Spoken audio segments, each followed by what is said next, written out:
The 1970s were a golden age for holiday television. While families gathered around their TVs every December, some truly special Christmas movies and specials aired that seemed to disappear from regular rotation over the years. If you grew up in that decade, you remember rushing home from school, marking your calendar, and making sure nobody changed the channel when your favorite holiday special came on. These are 10 Christmas movies that only 1970s kids remember. Number 10. The House Without a Christmas Tree, 1972. Back in December of 1972, CBS aired something that felt different from the usual cheerful holiday fare. The House Without a Christmas Tree told the story of a 10-year-old girl named Addie Mills living in Nebraska in 1946, desperately wanting something that seemed so simple, a Christmas tree in her house. Jason Robards played her bitter, widowed father, who refused to allow a tree in their home. The loss of his wife years earlier had left him unable to celebrate Christmas the way other families did. Mildred Natwick brought warmth to the role of Addie's grandmother, caught between her son's pain and her granddaughter's wishes. What made this movie memorable wasn't flashy animation or celebrity singers. It was filmed on videotape with a modest budget, giving it an almost theatrical quality. Young Lisa Lucas played Addie with glasses and an earnest determination that felt real. She wasn't a perfect child. She was precocious, sometimes annoying, and completely believable. Kids watching saw themselves in her frustrations and desires. The classroom scenes captured what school felt like in the 1940s, but also resonated with children watching in the 1970s. The contests, the playground dynamics, and the way teachers maintained order all felt authentic. Addie's best friend added another layer to her world, showing the kinds of friendships girls formed during that era. The climax came when Addie won a Christmas tree in a school contest. Her father's angry reaction led her to make a selfless choice that finally opened his eyes. She gave the tree to a classmate whose family couldn't afford one. That act of generosity, done quietly without seeking recognition, demonstrated a maturity beyond her years. The movie didn't wrap everything up with a neat bow. It acknowledged grief, showed how loss changes people, and demonstrated that healing takes time. CBS repeated this movie throughout the 1970s every Christmas season, and it won an Emmy Award for Eleanor Perry's adaptation of Gail Rock's autobiographical story. 3 more TV movies followed featuring these characters. But after the late 1980s, it seemed to vanish from television schedules, becoming a memory for those who grew up watching it. Number 9. The Bear Who Slept Through Christmas, 1973. In December 1973, NBC aired an animated special from Deepachi Freleng Enterprises, the same studio behind the Pink Panther cartoons. The Bear Who Slept Through Christmas featured Teddy Bear, a curious bear who worked at the Organic Honey Works in Bear City. Tom Smothers voiced Ted, who became obsessed with finding something called Christmas. In Bear City, Christmas was considered a myth. Every bear hibernated through December, so the holiday didn't exist for them. Professor Werner von Baer, voiced by Arte Johnson, even scientifically debunked Christmas as impossible. Ted's co-workers at the honey factory mocked him relentlessly. His boss, C. Emery Bear, fired him after Ted caused a flood while arguing about Christmas. The workplace scenes showed Bear Society functioning like human society, complete with office politics, gossip, and pressure to conform. Ted's insistence on believing in something his entire community rejected made him an outcast. But Ted refused to hibernate. He left Bear City and wandered into the human world, experiencing traffic, holiday parades, and crowded department stores for the first time. The culture shock moments were played for both humor and pathos. Ted didn't understand crosswalks, got swept up in shopping crowds, and marveled at Christmas decorations he'd only imagined. The special had that distinctive 1970s animation style, simple yet colorful, with designs that looked like a carefully illustrated children's book. The backgrounds featured intricate details, from the honey factory's machinery to the bustling city streets. Casey Kasem narrated, And the story took an unexpected turn when Ted met Santa Claus himself on a street corner. Santa explained that Christmas wasn't a place Ted could find on a map. It was something inside people: love, sharing, and kindness. The ending showed Ted being adopted by a human family, leaving his bare life behind entirely. That bittersweet conclusion made this special different from the usual happy endings. It aired regularly in the 1970s, but gradually faded from broadcast schedules. Number 8, Santa Claus is Coming to Town, 1970. Rankin-Bass Productions had already created Rudolph the Red-Nosed Reindeer by 1970, but this stop-motion special told the origin story of Santa Claus himself. Fred Astaire voiced S.D. Kluger, a mailman who narrated the tale, while Mickey Rooney brought young Kris Kringle to life. The story began with baby Kris being left on the doorstep of the Kringle family, a group of toy-making elves.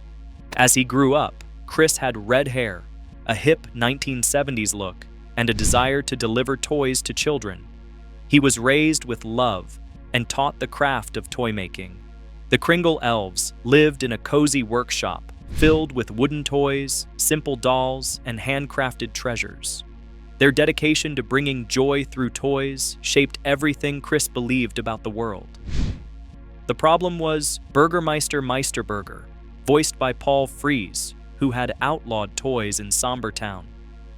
The Burgermeister had fallen downstairs while tripping over a toy, and in his anger and embarrassment, he banned all playthings from the town. His decree was absolute, and he enforced it with stern authority. Children in Sombertown grew up without laughter, without imagination, and without the simple pleasure of playing. Kris met the Winter Warlock, initially a villain who guarded the Mountain of the Whispering Winds. After Kris gave him a toy train, the Winter Warlock's icy heart melted. Keenan Wynn voiced this character who taught Kris magic and became one of his first true friends. Jessica, a school teacher voiced by Roby Lester, became Mrs. Claus in this version. Her musical number was pure 1970s with psychedelic flowers and swirling colors. The special explained why Santa has a beard, lives at the North Pole, goes down chimneys, and brings gifts on Christmas Eve. The songs were catchy, especially Put One Foot in Front of the Other. The stop-motion animation had that Rankin-Bass charm with detailed sets and expressive characters. ABC first broadcasted in December 1970, and it became a staple throughout the decade. The special offered a complete mythology for Santa Claus, answering questions kids had always wondered about. Number 7. The Year Without a Santa Claus, 1974. 4 years after Santa Claus is Coming to Town, Rankin-Bass returned with another Mickey Rooney-voiced Santa story. This time, Santa had caught a cold and was feeling discouraged. He didn't think anyone cared about Christmas anymore, so he decided to cancel his yearly trip. Mrs. Claus, voiced by Shirley Booth, wasn't about to let that happen. Two of Santa's elves, Jingle and Jangle, headed to Southtown, USA, to prove that Christmas spirit was still alive. Their mission brought them face-to-face with two of the most memorable characters from any Christmas special, Heat Miser and Snow Miser. These brothers controlled the weather and absolutely hated each other. Heat Miser ruled the South with his slicked-back red hair and sharp suit. He literally radiated flames and loved anything hot. His domain was sunshine, heat waves, and temperatures that made snow impossible. Snow Miser controlled the North, looking like an icy gentleman with his top hat and cane. Everything he touched turned cold. He took pride in blizzards, frost, and freezing temperatures. Their musical numbers became legendary. Heat Miser sang about being too much, while Snow Miser proclaimed his icy superiority. The choreography featured their miniature helpers, little heat devils and snow creatures, dancing in synchronized formations. The songs were so catchy that people who watched this as children in the 1970s can still recite every word. The sibling rivalry felt real, despite the fantastical premise. They bickered like actual brothers who'd been competing their entire lives. The conflict arose when the elves needed Snow Miser to let it snow in Southtown to prove people still believed in Christmas. But Southtown was Heat Miser's territory. Mother Nature herself had to intervene to get her sons to compromise. The voice work and the sibling rivalry between the Miser brothers gave this special an edge. The stop-motion animation featured vibrant colors and exaggerated character designs. Santa's eventual return on Christmas Eve felt earned because the story took time to explore doubt and disappointment. After airing on ABC in December 1974, it became a regular part of the holiday television lineup throughout the rest of the decade. Number 6. 'Twas the Night Before Christmas, 1974. Rankin Bass released another stop-motion special in 1974, this time based on Clement Clarke Moore's famous poem. The story took place in Junctionville, a small town where everyone loved Christmas. The problem was that Santa had removed the entire town from his Christmas list. Why? A mean-spirited letter addressed to the North Pole claimed that Santa Claus wasn't real. Santa, deeply hurt, decided Junctionville didn't deserve a visit. The letter had actually been written by Albert, a young mouse who later regretted his actions. Albert's father was clockmaker Joshua Trundle, voiced by Joel Grey. Joshua was working on an elaborate clock tower that would play beautiful music on Christmas Eve, hoping it would lure Santa back. The clock was a masterpiece of engineering and artistry. Gears turned in perfect synchronization, bells chimed at precise intervals, and the entire mechanism represented hours of painstaking work. The entire town rallied around this project. Citizens donated time, materials, and support. The clock tower became a symbol of hope and redemption. George Gobel provided the voice for Father Mouse, who tried to help his son make things right. The Mouse family represented ordinary citizens caught in the consequences of one thoughtless action.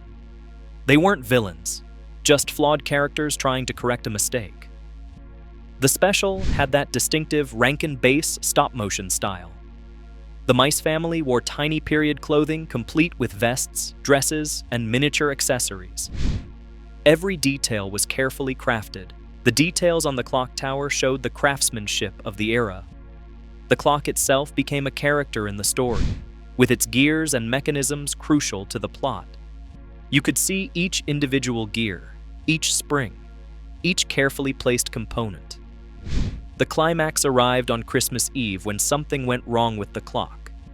Albert had to risk his life to fix it before midnight. The resolution brought tears and showed that mistakes could be forgiven with genuine remorse and effort. NBC first aired this special in December 1974, and it played multiple times throughout the 1970s before becoming harder to find in later decades. Number 5. The Thanksgiving Treasure, 1973. Though technically a Thanksgiving movie, The Thanksgiving Treasure aired in November 1973 on CBS and became a holiday tradition for 1970s kids. It was the sequel to The House Without a Christmas Tree, bringing back the Mills family from Nebraska. Addie Mills returned, once again played by Lisa Lucas. Jason Robards and Mildred Natwick reprised their roles as her father and grandmother. This time, Addie became determined to make friends with the town's most disliked resident, Mr. Rehnquist, a bitter old man played by Barnard Hughes. Her father forbade her from going near Rehnquist, but Addie saw past the man's angry exterior. She possessed a natural empathy that helped her recognize pain in others. Where adults saw a mean old man, Addie saw someone lonely and hurting. She discovered he had a magnificent horse, and through the horse, she began to understand why Rehnquist had become so isolated and angry. The bond between man and animal revealed a tenderness that years of bitterness hadn't completely destroyed. The movie explored themes of prejudice, forgiveness, and understanding. Small towns could be harsh places for anyone who didn't fit the mold. Rehnquist had been judged, labeled, and ultimately rejected by the community. Their treatment of him created a self-fulfilling prophecy. The more they avoided him, the angrier he became. The more he lashed out, the more they justified their avoidance. Like its predecessor, it was filmed on videotape with a modest budget. The strength came from the performances and the script by Eleanor Perry. The story showed how Addie's determination to befriend someone everyone else had written off changed both of them. Her innocent persistence wore down his defenses. Her genuine interest in his horse gave them common ground. Slowly, grudgingly, Rehnquist began to soften. The Thanksgiving dinner scene brought emotional weight. Addie's father had to confront his own rigid judgments about Rehnquist. The movie didn't pretend that years of bitterness could be erased overnight, but it showed how small acts of kindness could start healing old wounds. CBS aired this movie several times throughout the 1970s during the Thanksgiving season. 2 more sequels followed, The Easter Promise in 1975 and Addie and the King of Hearts in 1976. These made-for-TV movies captured a specific moment in television history when networks invested in character-driven, emotionally honest stories for families. Number 4. Nestor, the Long-Eared Christmas Donkey, 1977. Rankin Bass ventured into more emotional territory with Nestor, the Long-Eared Christmas Donkey, which first aired on ABC in December 1977. Roger Miller narrated and sang the theme song about a donkey born with ears so long that other donkeys mocked him mercilessly. Nestor lived in Bethlehem with his mother. His abnormally long ears made him the target of constant ridicule. Other donkeys brayed and laughed whenever he passed. Humans pointed and made jokes. Even potential buyers rejected him because of his appearance. His owner considered him worthless and treated him with cruelty. Every day brought fresh humiliation. The only one who showed Nestor love was his mother, who protected him from harsh weather and harsher judgment. She told him his ears were special, that they made him unique and valuable. The story took a heartbreaking turn during a winter storm. Nestor's mother shielded him from the cold wind and freezing temperatures, sacrificing herself to keep her son alive. She used her own body as a barrier against the elements. When morning came, she was gone. Nestor found himself alone, grief-stricken, and still wearing those long ears that everyone hated. The death scene was handled gently, but honestly. It didn't shy away from the reality of loss. A small angel appeared to Nestor, explaining that his ears weren't a curse. They were a gift. Those same ears that brought him shame would guide him on a special journey. Nestor soon encountered a pregnant woman named Mary and her husband Joseph, who needed help getting to Bethlehem. When a sandstorm threatened them, Nestor's long ears heard the cries of the Christ child before anyone else could. He used his ears to guide Mary and Joseph to safety. The story concluded with Nestor finding purpose and realizing that what made him different also made him necessary. The special dealt with themes of bullying, loss, and redemption. The stop-motion animation style was familiar to anyone who watched Rankin Bass productions, but the emotional content went deeper than many children's Christmas specials. It required tissues and resonated with anyone who ever felt different or rejected. Number 3. A Christmas to Remember, 1978. In December 1978, CBS aired A Christmas to Remember, a made-for-TV movie set during the Great Depression. The story followed a city family forced to spend Christmas on their grandfather's farm after the father loses his job. Jason Robards starred again, this time as the grandfather. George Perry played the grandson who narrated the story as an adult looking back at that difficult Christmas. The family arrived at the farm with resentment and worry about their future. Life on the farm was hard. There wasn't money for gifts or elaborate decorations. The children had to adjust to rural life without modern conveniences. They carried water from wells, fed chickens before dawn, and learned that farm life meant constant work. The grandfather, a tough but loving man, taught them about resilience and finding joy in simple things. He showed them how to appreciate small victories, a successful harvest, a good meal, a warm fire on a cold night. The movie captured the reality of the Depression era. Families everywhere were struggling, and Christmas looked different when every penny mattered. Store windows displayed toys that most families couldn't afford. The gap between what children wanted and what parents could provide created tension in households across America. but the story showed how being together, working side by side, and helping neighbors created meaning that store-bought gifts couldn't provide. Shared hardship forged stronger bonds than prosperity ever could. A subplot involved helping a neighbor's family who had even less than they did. The children learned that giving when you have little means more than giving from abundance. The Christmas celebration was modest. A small tree, handmade presents, and a meal they prepared together. The movie avoided sentimentality while still delivering genuine emotional moments. The father found new hope through physical labor on the farm. The children discovered strength they didn't know they had. The grandfather revealed a gentler side beneath his stern exterior. CBS showed this movie a few times in the late 1970s. It resonated with viewers who remembered or heard stories about the Depression. The film reminded audiences that the true meaning of Christmas wasn't found in material wealth, but in family bonds strengthened through shared hardship. Number 2. The City That Forgot About Christmas, 1974. In 1974, a unique animated special called The City That Forgot About Christmas aired in syndication. Produced by Sid and Marty Krofft, known for their distinctive and often surreal television shows, this special told the story of young Benji, who was upset that his family seemed too busy preparing for Christmas to spend time with him.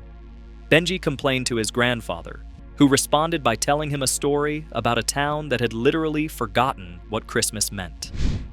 In this town, a kind carpenter arrived and began telling residents about the birth of Christ and the real meaning of Christmas.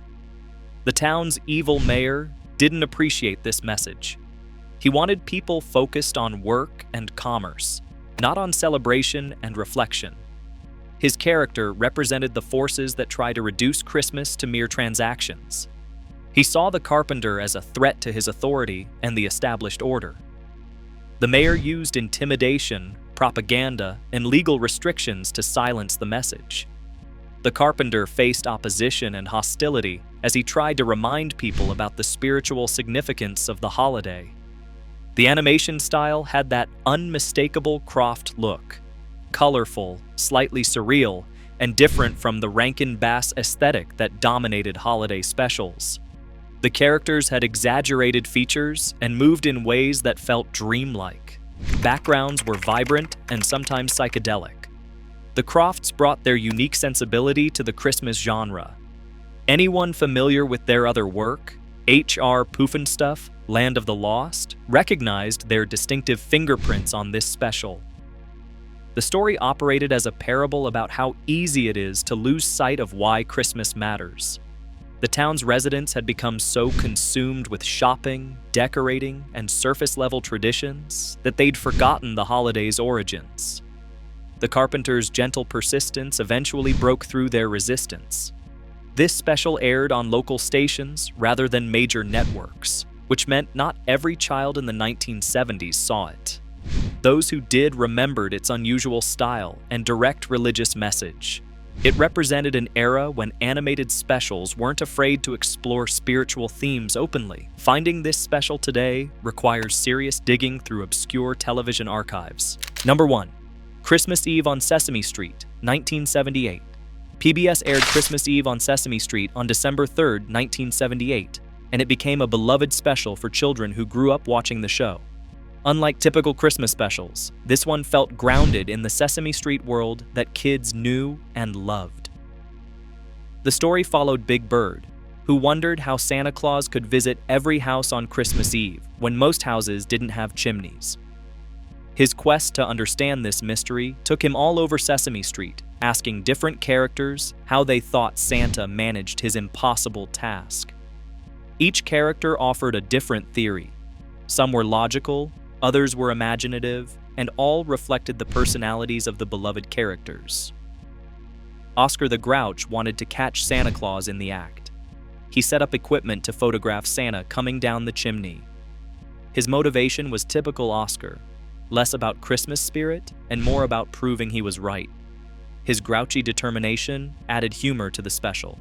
Bert and Ernie had their own Christmas preparations, with Ernie wanting to stay awake to meet Santa while Bert tried to get some sleep.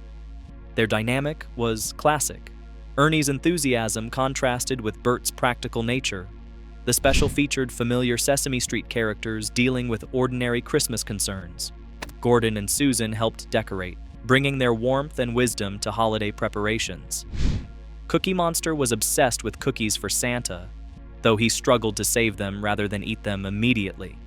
The Count counted everything related to Christmas: ornaments, candy canes, presents, snowflakes.